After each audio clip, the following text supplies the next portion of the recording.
तो hello student, welcome back to my channel Samrat academy. तो दोस्तों, मेरा नाम है आकाश और आज की वीडियो हम डिस्कस करने वाले हैं क्लास 10th साइंस के वेरी मोस्ट इंपॉर्टेंट न्यूमेरिकल के बारे में, जो कि 2022 बोर्ड एग्जाम में पूछा जाएगा। आज की वीडियो बहुत ही ज़्यादा इंपॉर्टेंट है, क्योंकि जितना मैं इंपॉर्टेंट आप लोगों को न्यूमेरिकल बताऊंगा, सभी न्यूमेरिकल आपको देखने को मिलेगा, क्योंकि हर एक चैप्टर से मैंने लिया है। इसलिए मैं कह रहा हूँ कि ये सभी न्यूमेरिकल आपको देखने को जरूर मिलेगा 2022 बोर्ड एग्जाम में। इसको तो पहले आपको बनाना आना ही चाहिए।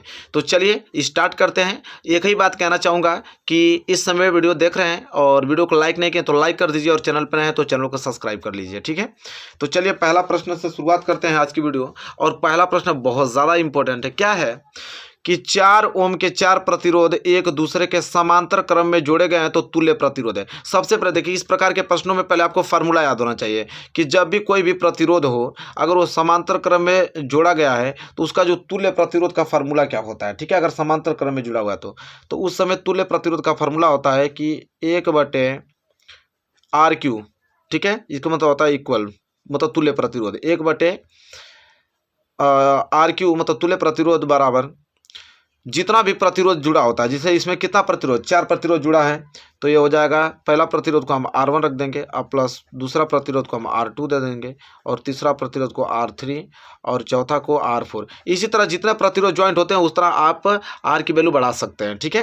तो ये तो फार्मूला होता है। अब हमको कहा है कि 4 ओम के 4 प्रतिरोध एक दूसरे के समांतर क्रम में जुड़े गए हैं। 4 ओम के 4 प्रतिरोध हैं, ठीक है। तो चलिए देख लेते हैं इसका तुल्य प्रतिरोध कैसे निकलेगा। फार्मूला सेम यही है, 1/RQ बराबर 1/R1। मतलब सभी प्रतिरोध 4 ओम के हैं, तो पहला भी कितना है 4 ओम का, और प्लस दूसरा भी प्रतिरोध कितना है 4 ओम का, और प्लस तीसरा भी प्रतिरोध कितना है 4 ओम का, और चौथा भी प्रतिरोध कितना है 4 ओम का। सिंपल, देखिए कितना सिंपल दिया है। और 1/RQ बराबर कितना हो जाएगा तुल्य प्रतिरोध। तो देखिए हर अगर आपका समान होता है ना तो एलसीएम ले लीजिए। सिंपल एलसीएम क्या हो जाएगा, 4 4 से 4 कैंसिल 1, 4 से 4 कैंसिल ऊपर 1, 4 से 4 कैंसिल ऊपर 1, 4 से 4 कैंसिल ऊपर 1। कितना सिंपल है। और 1/, ये हो जाएगा तुल्य प्रतिरोध बराबर 1 2 3 4, 4/4 हो जाएगा, ठीक है। तो यहाँ हमको आर इक्विवेलेंट निकालना है, तो तुल्य प्रतिरोध इसको ऊपर भेज देंगे, तो हो जाएगा तुल्य प्रतिरोध बराबर, तो ये 4 ऊपर चला जाएगा, ये 4 नीचे आ जाएगा, तो 4 से 4 कैंसिल, तो कितना आ जाएगा 1 ओम। तुल्य प्रतिरोध किस में निकलेगा, ओम में निकलेगा, तो कितना आ जाएगा 1 ओम। इसका तुल्य प्रतिरोध आ गया।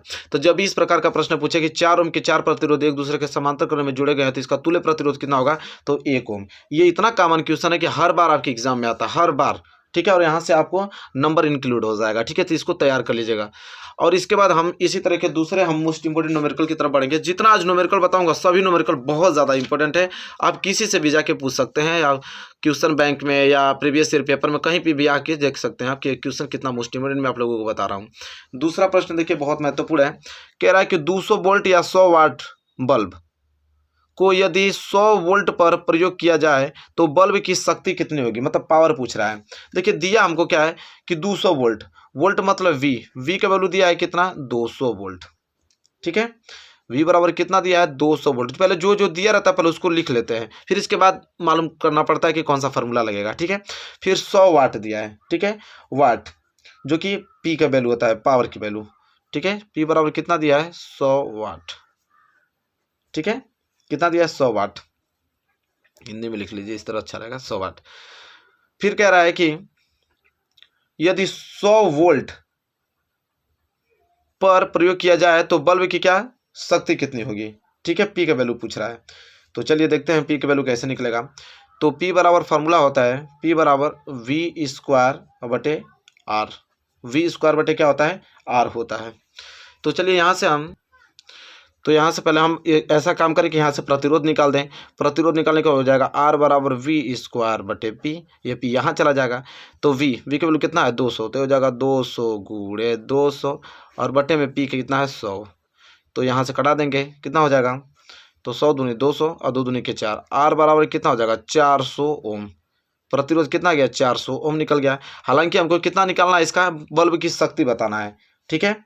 तो वी बराबर कितना है आपका 100 वोल्ट, वी बराबर कितना है 100 वोल्ट है, क्योंकि यहाँ क्या क्या है, यदि 100 वोल्ट पर ना प्रयोग किया जाए तो बल्ब की शक्ति, तो वी बराबर आपका कितना दिया है 100 वोल्ट। तो अब कितना शक्ति होगा पी बराबर, तो पी बराबर क्या होता है वी स्क्वायर अपान के पी, तो वी अब क्या होगा 100, तो 100 इंटू 100, और पी का वैल्यू यहाँ पे पी का वैल्यू है, तब बी स्क्वायर अपान आर न होता है, सॉरी आर न होता है, पी बराबर बी स्क्वायर अपान आर, जैसे ये फार्मूला है। तो यहाँ पी अगर डालने तो आर यहाँ आ जाएगा ना। तो आर प्रतिरोध कितना है 400, तो हम क्या लिख देंगे 400। तो 2 0 से 2 0 कैंसिल और 4 से कटा देंगे कितना बार में 25 बार में। तो 25 वाट, क्योंकि शक्ति किस में निकलता है वाट में, तो 25 वाट की क्या हो जाएगी यहाँ पे शक्ति आ जाएगी। तो देखिए आपका ये प्रश्न क्लियर हो गया। प्रश्न नंबर दूसरा वेरी वेरी मोस्ट इंपॉर्टेंट था। ठीक है मेरे प्यारे विद्यार्थियों, आई होप आपको बहुत अच्छे तरीके से समझ में आया होगा प्रश्न। चलिए इसी के साथ हम बढ़ेंगे अगले प्रश्न की तरफ, प्रश्न नंबर तीसरे की तरफ। चलिए देखिए प्रश्न नंबर तीसरा वेरी वेरी मोस्ट इंपॉर्टेंट है। क्या है कि एक प्रिज्म का कोण 60 अंश है तथा अल्पतम विचलन कोण मान जो है 38 अंश है। तो प्रिज्म के पदार्थ का अपवर्तनांक ज्ञात कीजिए। अगर साइन 49 अंश का वैल्यू 0.75 आप ले सकते हैं। प्रश्न बहुत ज्यादा इंपॉर्टेंट। सबसे पहले देखिए क्या दिया आपको प्रिज्म कोण। देखिए प्रिज्म कोण को हम ए से डिनोट करते हैं, सब लोग जानते हैं। तो ए बराबर कितना दिया है 60 डिग्री दिया है। इसके बाद तो देखिए प्रिज्म का कोण ए बराबर कितना अंश दिया है 7 अंश। और हमको अल्पतम विचलन कोण, अल्पतम विचलन को बोलते हैं सिग्मा एम। सिग्मा एम का वैल्यू कितना दिया भाई 38 अंश दे रखा है। ठीक है आप हिंदी में भी लिख सकते हैं इसको। तो हमसे पूछा है पदार्थ का अपवर्तनांक। देखिए पदार्थ का अपवर्तनांक एन बराबर फार्मूला आपको याद होना चाहिए। और फार्मूला एन बराबर क्या होता है मैं लिख देता हूँ, याद कर लीजिएगा इसको। बहुत एक क्वेश्चन बनना है यहाँ से फिक्स होता है कि साइन ए प्लस मतलब ए मतलब कौन सा आपका प्रिज्म कोण और प्लस सिग्मा एम और बटे में 2 फिर कोष्टक बंद और फिर पूरे के पूरे बटे में आपका होता है साइन ए बटे 2। ठीक है यह फार्मूला होता है अपवर्तनांक का, पदार्थ का अपवर्तनांक का। तो चलिए आराम से लगा देते हैं। तो एन बराबर क्या हो जाएगा आपका साइन ए मतलब कितना 60 अंश और प्लस सिग्मा एम का वैल्यू कितना दिया 38 अंश और बटे में 2 और फिर पूरे बटे में आपका दिया है साइन ए का वैल्यू कितना है 60 अंश और बटे में कितना हो जाएगा 2 हो जाएगा। सिंपल, यहाँ से हम आराम से कैलकुलेट कर सकते हैं आराम से। तो एन बराबर क्या हो जाएगा साइन, इनको जोड़ दिया जाए तो कितना हो जाएगा 98 अंश बटे में 2। ठीक है इसको काट दिया जाए तो कितना बार में कट जाएगा 30 बार में, तो हो जाएगा साइन 30 अंश। और इसको काट जाएगा तो कितना बार में 49 बार में कट जाएगा, तो हो जाएगा एन बराबर साइन 49 अंश और बटे में कितना आ गया साइन 30 अंश आ गया। तो सिंपल एन बराबर साइन 49 का वैल्यू कितना 0.75 ले सकते हैं। तो 0.75 ले लिया हमने। और साइन 30 अंश का वैल्यू सबको मालूम है कितना होता है 1/2। तो 1/2 तो 1/2 को मैं क्या लिख सकता हूँ 0.5 लिख सकता हूँ, भाग देने पे बिल्कुल लिख सकता हूँ। तो यहाँ से n बराबर क्या आ जाएगा, तब यहाँ से काट देंगे तो n बराबर 1 कितना आ जाएगा 5 आ जाएगा। ये हो जाएगा अपवर्तनांक, पदार्थ का अपवर्तनांक n बराबर 1.5 आ जाएगा। तो देखिए कितना ज़्यादा मोस्ट इंपॉर्टेंट है। और ये सभी प्रश्न तैयार कीजिएगा, बहुत ही ज़्यादा नंबर आप लेकर आएंगे साइंस में, मेरा वादा है आप लोगों से। ठीक है इन न्यूमेरिकल को तैयार करके जाएगा, क्योंकि न्यूमेरिकल तो 100% आपको पूछा जाएगा। तो आई होप आपको ये प्रश्न क्लियर हो गया होगा। और चलिए नेक्स्ट प्रश्न की तरफ बढ़ चलते हैं, प्रश्न नंबर 4 की तरफ। चलिए देखिए प्रश्न number 4 very very most important है। क्या है कि 15 सेंटीमीटर फोकस दूरी वाले उत्तल लेंस से 30 सेंटीमीटर की दूरी पर स्थित वस्तु के प्रतिबिंब की दूरी ज्ञात कीजिए। देखिए कितना ज़्यादा मोस्ट इंपॉर्टेंट क्वेश्चन है। देखिए क्या क्या दिया हमको, पहले आप ये नोटिस करिए कि उत्तल लेंस दिया। उत्तल लेंस में फोकस दूरी जो होता है वो प्लस में होता है, सबको मालूम है। ठीक है तो फोकस दूरी एफ बराबर क्या हो जाएगा 15, वो भी प्लस में, क्योंकि आपका कौन सा लेंस है उत्तल लेंस। ठीक है उत्तल लेंस बनता है ऐसे, और उत्तल लेंस में फोकस दूरी इस साइड होता है, इस साइड जो होता है प्लस में होता है। एफ बराबर 15, कोई दिक्कत नहीं। कह रहा है कि 30 सेंटीमीटर दूरी पर स्थित वस्तु, मतलब u बराबर कितना दिया है 30। अशोक को मालूम है कि चाहे वो उत्तल लेंस हो, ठीक है, और चाहे वो आपका अवतल लेंस हो। ठीक है तो वस्तु का अगर इधर रखेंगे तो हमेशा किस में होगा माइनस में। तो u बराबर -30 सेंटीमीटर आपका ये क्या दिया है वस्तु की दूरी दिया है, और ये बराबर 15 सेंटीमीटर दिया था। अब हमसे पूछा क्या है कि प्रतिबिंब की दूरी, प्रतिबिंब की दूरी मतलब v का वैल्यू पूछा, v बराबर क्वेश्चन मार्क। तो सिंपल हम क्या लगा देंगे लेंस सूत्र। लेंस सूत्र होता है 1/f बराबर 1/v और माइनस के 1/n के क्या होता है u, ये लेंस सूत्र होता है। तो 1/f की वैल्यू कितना दिया 15 बराबर 1/v की वैल्यू तो हमको ज्ञात करना है, -1/u की वैल्यू कितना है -30 है। कितना सिंपल है देख रहे हैं आप। ये हो जाएगा 1/15 बराबर 1/v माइनस माइनस प्लस 1/ कितना हो जाएगा 30। तो यहाँ 1/15 और प्लस 1/30 से जाएगा तो -1/30 और बार इधर बच गया आपका 1/n के भी बच जाएगा। एलसीएम कितना हो जाएगा 30, 15 दूनी के 30 और 30 से कम 30 बराबर 1/n के भी। देखिए कितना इजी है। तो 2 में से 1 जाएगा तो 1/ क्या हो जाएगा 30 बराबर 1/n के v। तो 30 को ऊपर कर दीजिए, इधर v को ऊपर कर दीजिए, तो v बराबर 30 सेंटीमीटर आ गया। ठीक है तो लीजिए वस्तु की दूरी कितना आ गया 30 सेंटीमीटर आ गया। कितना ज़्यादा सिंपल है। देख रहे हैं ना, बहुत ही ज़्यादा सिंपल है। तो आई होप आपको क्लियर हो गया होगा। ये प्रश्न नंबर क्या चौथा था। यह प्रश्न नंबर चौथा जो है बहुत अच्छे तरीके से आप लोगों को क्लियर हो गया होगा मेरे प्यारे विद्यार्थियों। कोई भी डाउट आप लोगों को प्रश्न नंबर चौथे में नहीं होगा। चलिए प्रश्न नंबर पाँचवा देख लीजिए कितना मोस्ट इंपॉर्टेंट है।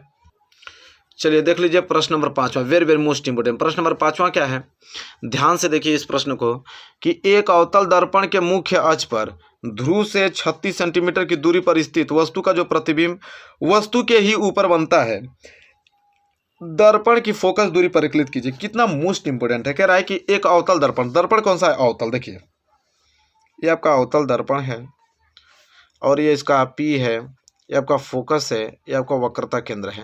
कह रहा है कि एक अवतल दर्पण के मुख्य अक्ष पर ध्रुव से 36 सेंटीमीटर दूरी पर स्थित वस्तु का प्रतिबिंब वस्तु के ऊपर ही बनता है। अगर 36 सेंटीमीटर मान लीजिए कि दूरी पे वस्तु को हम यहाँ खड़ा किए हैं तो प्रतिबिंब भी उसी पे बनना है। तो मतलब कि u बराबर जो होगा वो 36 सेंटीमीटर होगा, वो भी माइनस में क्योंकि इधर ही रखा गया है। तो v बराबर भी -36 सेंटीमीटर होगा, इसलिए क्योंकि जहाँ पे वस्तु रखी गई है वहीं पे तो प्रतिबिंब भी बनना है, तो दोनों की दूरी तो समान ही होगी। तो u बराबर -36, v बराबर भी -36। हमसे पूछा है कि दर्पण की फोकस दूरी f का वैल्यू पूछा है, f बराबर क्वेश्चन मार्क पूछा है। तो कितना सिंपल है, हम लगा देंगे सूत्र आप लोगों का, वही दर्पण सूत्र। तो दर्पण सूत्र क्या होता है, 1/f बराबर 1/v और प्लस 1/u, यह होता है दर्पण सूत्र। यही लेंस सूत्र था तो यहाँ पे माइनस हो जा रहा था, अब इस पर लगेगा। तो चलिए आराम से इस वाले पेज पे लगा लेते हैं। तो हो जाएगा 1/के, हमको एफ का वैल्यू निकालना है, बराबर 1/के। वी का वैल्यू क्या रखेंगे, -36 और बीच में आपका प्लस रहेगा, फिर +1/u, u का वैल्यू भी क्या आपका -36 ही है। तो हो जाएगा 1/f बराबर एलसीएम। पहले एक काम कीजिए कि 1/-36 या माइनस और प्लस गुणा होगा तो -1 के क्या हो जाएगा 36 हो जाएगा। ठीक है, तो यहाँ से 1/f बराबर क्या हो जाएगा, एलसीएम कितना ले लेंगे यहाँ पे, एलसीएम हो जाएगा 36, 36 से 36 कैंसिल, -1 फिर -36, 36 1, तो हो जाएगा 1/f बराबर -1 -2 के क्या हो जाएगा 36 हो जाएगा। ठीक है, तो ये f को ऊपर कर दिया जाए तो यहाँ पे 36 ऊपर चल जाएगा, -2 नीचे आ जाएगा, काट दिया जाए तो ये बराबर क्या आ जाएगा -18 सेंटीमीटर। तो देखिए फोकस दूरी कितना गया, -18 सेंटीमीटर आ गया। देखिए कितना प्यारा सा क्वेश्चन है, बहुत ही ज़्यादा सिंपल इंपॉर्टेंट है। तो देखिए आई होप आपको पांचवा प्रश्न भी क्लियर हो गया होगा। तो देखिए इस प्रकार के इस वीडियो में देखिए हमने ज़्यादा बड़ा क्वेश्चन नहीं लिया है, मतलब मात्र 5 ही क्वेश्चन इस वीडियो में आपको बताने वाला हूँ। देखिए कितना वीडियो छोटा है, मात्र 12 या 13 मिनट का होगा और इसी में से 5 प्रश्न आपको टच हो सकते हैं, मतलब कि 5 प्रश्न आ सकते हैं आपके बोर्ड एग्जाम में। मतलब इतना मोस्ट इंपोर्टेंट बताया हूँ कि 5 के 5 फंस सकते हैं आपके एग्जाम में। तो मेरे प्यारे विद्यार्थियों बताइए वीडियो आपको कैसी लगी है। वीडियो अच्छी लगी तो प्लीज़ लाइक कीजिएगा और चैनल पर नए हैं तो चैनल को सब्सक्राइब करके बेल आइकन को जरूर प्रेस कर लीजिएगा। मिलेंगे एक प्यारे से नेक्स्ट वीडियो में, तब तक के लिए धन्यवाद।